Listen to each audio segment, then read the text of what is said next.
Politiet vil ikke ud med særlig mange detaljer i sagen, da der er nedlagt navneforbud. Vi vil gerne have vist dig, hvordan der ser ud inde i klubhuset her hos Cobra MC i Skælskør. Hvad vil du sige til de mennesker, som er bange for jer? Jamen, der er ikke noget at være bange for. Så hæsblæsende kan mine arbejdsdage være, for jeg arbejder som nyhedsvideojournalist på en lokal tv-station, der hedder 24 Sjællandske. Og her, der laver jeg alle indslag hver eneste dag, helt selv og helt forbundet. Og jeg kan rigtig, rigtig godt lide det.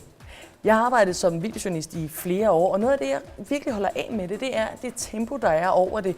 At der er altid travlt, du har altid meget, du skal nå, fordi du selv står for teknikken, for oplejning, for interviews og for det hele. Det kan jeg rigtig godt lide. Jeg er ikke helt så god til at sidde i dagevis med endeløs research og håbe, at der kommer et resultat ud af det. Jeg kan godt lide, at det går lidt stærkt, og at man ret hurtigt kan se et konkret produkt. Jeg prøver altid at finde tid til at gøre det lidt lækrere alligevel. Selvom det selvfølgelig kan være svært, når man har travlt, men som regel er det bare en lille bitte ting, en lille ting i forgrunden, en lille detalje, der gør, at det bare bliver lidt lækrere, og det synes jeg altid, vi har tid til. For jeg er nemlig meget ambitiøs med de produkter, jeg laver. Jeg kan godt lide, at det sætter barren rigtig højt, fordi det er bare meget federe at så have nået sine mål, hvis man ved, at det var rigtig, rigtig højt sat, at hvis alting lykkes, så sætter vi det helt herop. Hvis vi så når det, forhåbentlig, det gør vi jo også de fleste gange, så er det bare så meget federe at have været på arbejde.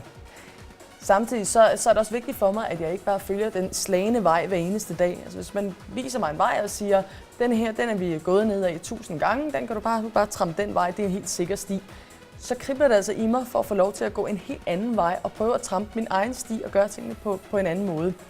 For eksempel her, da jeg sidste år var ude at dække en elefantfødselsdag, som vi har gjort igen og igen hver eneste år.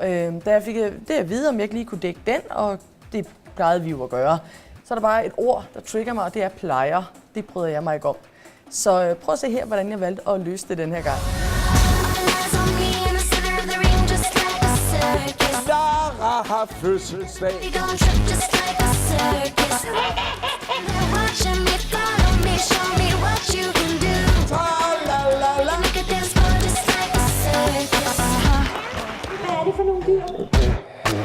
Det var meget sværere og tog en hel del længere tid at lave indslaget på den her måde, men jeg synes også, det blev så meget desto bedre, hvor tingene virkelig hænger sammen, og der er et samspil imellem det.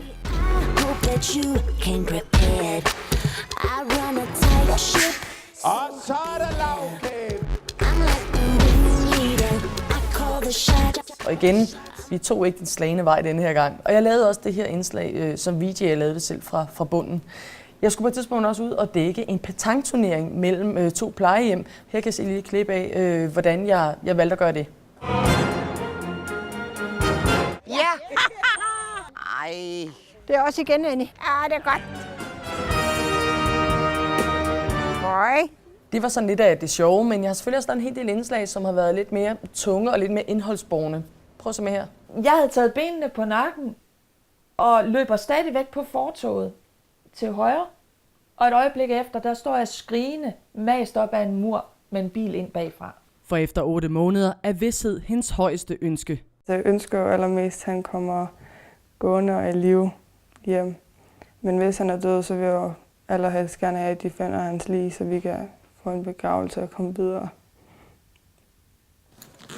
Jeg har omkring 7 års erfaring som journalist, hvor jeg har arbejdet blandt andet som presseansvarlig på Fyns Væddeløbsbane i Odense. Jeg står for pressekontakten og udarbejdelsen af pressemeddelelser og den slags. Jeg har også arbejdet på TV2-nyhederne, jeg har arbejdet på TV2 Øst, og jeg har arbejdet på aviserne Nordvestnyt og på Sjællandske. På mine tidligere arbejdspladser, der vil man nok sige om mig, at jeg er ambitiøs, jeg er engageret, og så er jeg også en meget social humørbombe. Jeg sætter nemlig en stor ære i at være en del af det sociale liv på arbejdspladsen. Det gør jeg dels, fordi jeg synes, så er det meget sjovere at komme på arbejde, hvis vi har det godt med hinanden. Og dels så giver det mig også en tryghed, der gør, at jeg kan være mere fokuseret på opgaven, og jeg kan bruge min kreative energi bedre. Jeg er sikker på, at jeg kan finde en tryghed hos jer i Operate. Det er jeg, fordi hos jer der vil jeg blive en del af en stor team af medarbejdere, og samtidig så vil jeg også kunne få lov at vise som videojournalist, hvad jeg kan på egen hånd.